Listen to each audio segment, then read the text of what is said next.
கூப்பிட்டு சொல்கிறோம் விட்டடிக்க விடுங்க மேம் அப்படின்னு. எனக்கு ஷாக் ஆகிடுச்சு. நான் சொன்னேன், நான் அவனை எம்பாரஸ் பண்ணணும்னு எனக்கு இஷ்டம். ஸோ கோவம் வருது எனக்கு, பட் சத்தமாக திட்டக்கூடாது. ஆனால் அவனுக்கு கிளியராக சொல்லணும், அவன் கேட்குறதே தப்புங்கிறது எனக்கு நல்லா தெளிவாக தெரிஞ்சது. ஸோ நான் சொன்னேன், நாங்கள் எதுக்கு பார்ப்போம், நீ இன்விஜிலேட்டராக எதுக்கு இருக்கோம், நீ எதுக்கு அந்த மாதிரி நினைக்கிற, ஃபஸ்ட்டு நீ நினைக்கிற தாட்டே தப்பு. அப்படி நீ என்ன தைரியம் தான் நீ இந்த மாதிரி கேட்ப, படிச்சுட்டு வந்து எழுதுறதுக்கு என்ன உனக்கு அப்படின்னா அவன் நிறைய எக்ஸ்கியூஸ் சொல்கிறான். நிறைய எக்ஸாம்ஸ் மேம், அடுத்த வாரமும் எங்களுக்கு ஃபுல்லாக மாடல்ஸ் அது இது நிறைய இருக்குது.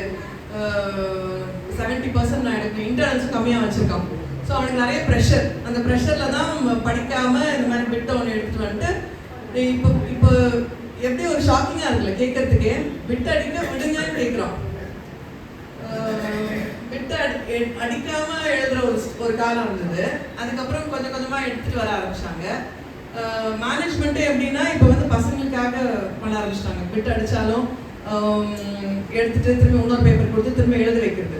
பனிஷ்மெண்ட் ஒழுங்காக கொடுத்தா திரும்ப பசங்க அந்த மாதிரி யோசிக்கவே மாட்டாங்கல்ல, அதுவும் பண்ணுறது கிடையாது. ஸோ எல்லாரும் மேனேஜ்மெண்ட்டும் டு பி பிளேம்டு தான். ஆனால் எனக்கு ரொம்ப கஷ்டமாக இருந்துச்சு இப்படி சொன்னது. நான் கொஞ்சம் நல்லா அவனுக்கு உரைக்கிற மாதிரி நல்லா சொல்லிவிட்டு நான் அந்த எடுத்து விட்டு வந்துட்டேன். கண்டிப்பாக அது மாதிரிலாம் அவனுக்கு பண்ண முடியாது. உடனே நெக்ஸ்ட் என்ன கேட்குறானா, அவன் கடைசி ½ hour விடுறீங்களான்னு கேட்குறோம்.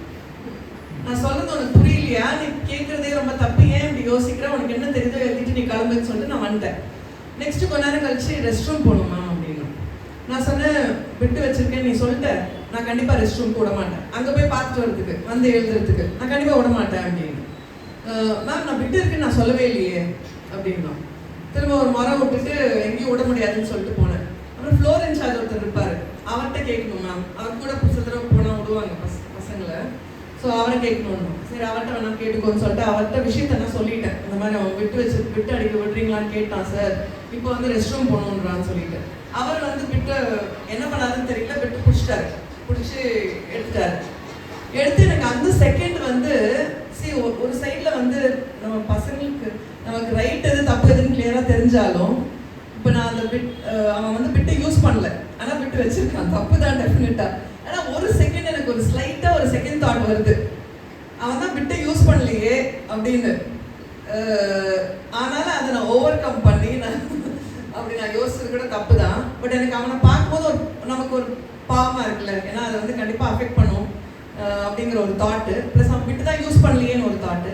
ஆனால் அதுக்கப்புறம் எனக்கு கிளியராக கடவுள் சொன்னார், அவன் வந்து கேட்டதும் தப்பு, விட்டு அடிக்க விடுங்கன்னு சொன்னது தப்பு, கொண்டு வரது தப்பு, ரெண்டுமே பெரிய தப்பு தான் சொல்லிட்டு அப்புறம் ஃப்ளோர் இன்சார்ஜ்கிட்ட சொல்லி அப்புறம் கூப்பிட்டு போயிட்டாங்க. அவனை கூப்பிட்டு போய் எக்ஸாம் செல்லில் விட்டாங்க. அவன் அந்த எக்ஸாம் எழுத முடியாதுன்னு சொல்லி அனுப்பிச்சி விட்டாங்க. ஆக்சுவலி திரும்ப வந்து என்கிட்ட என்ன கேட்குறான், ஹாலுக்கு வந்துட்டான் பேக் எடுக்கிறதுக்குன்னு சொல்லிட்டு வந்துட்டு, மேம் நான் தான் பெட் யூஸ் பண்ணலன்னு உங்களுக்கு தெரியும் இல்லை மேம், ஒரே லெட்டர் எழுதி கொடுங்க. 4 லெட்டர் எழுதி கொடுக்கணுமா, பெட் அவன் யூஸ் பண்ணல அதனால் அவனை விடுங்கன்னு சொல்லி லெட்டர் எழுதி கொடுக்கணும்னு என்கிட்ட வந்து நிற்கிறான் திரும்ப. அப்படின்னு எக்ஸாம்ஸ் எல்லாம் உங்களை எழுத சொல்கிறாங்க மேம், இப்படி வேறு. அப்புறம் திரும்ப நல்லா அவனுக்கு சொல்லி அப்படிலாம் ஒன்றும் பண்ண முடியாது, நீ பண்ணது தப்பு, அதை நீ ஃபஸ்ட்டு புரிஞ்சுக்கோ, இந்த தடவை எழுத முடியலன்னா நான் அடுத்த தடவை ஒழுங்காக படிச்சுட்டு வந்து எழுதுன்னு சொல்லி அனுப்பிச்சு விட்டேன். ஸோ எனக்கு ஆக்சுவலி கொஞ்சம் டிஸ்டர்பிங்காக இருந்துச்சு இது நடந்தது. யூஸ்வலாக விட்டு வச்சிருக்காங்கன்னு எனக்கு தெரிஞ்சிச்சுன்னா கொஞ்சம் பேக்கு தான் அந்த விஷயத்தில். பட் அடிக்கிறாங்கன்னு தெரிஞ்சிச்சுன்னா அவங்க யூஸ் பண்ணாமல் நான் இருக்கணும்னு நான் பார்ப்பேன். அவங்க பக்கத்துலேயே போய் நினைப்பேன், இல்லை முன்னாடி நின்று முறைச்சிட்டே இருப்பேன், பார்த்துட்டே இருப்பேன், ஸோ தட் அவங்க விட்டு எடுக்கக்கூடாதுன்னு சொல்லிட்டு. ஆனால் இன்னைக்கு இந்த மாதிரி ஒரு விஷயம் ஆயிடுச்சு.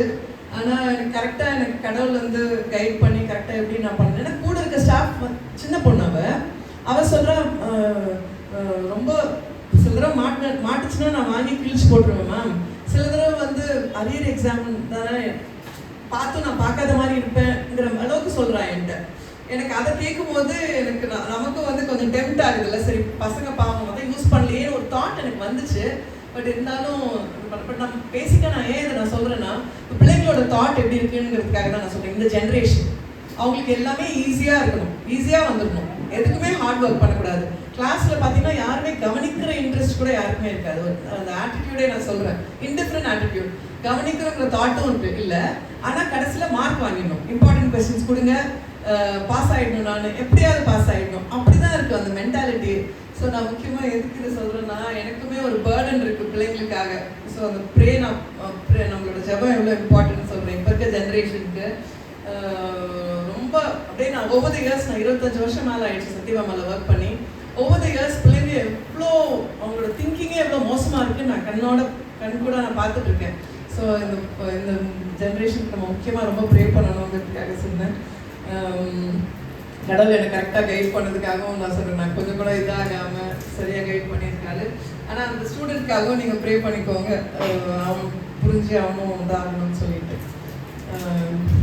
கர்த்தருக்கு ஸ்தோத்திரம் இந்த ஷேர் பண்ண டைம் கொடுத்துருக்கு. வேறு யாருக்காவது இருக்கா டெஸ்ட் பண்ணி?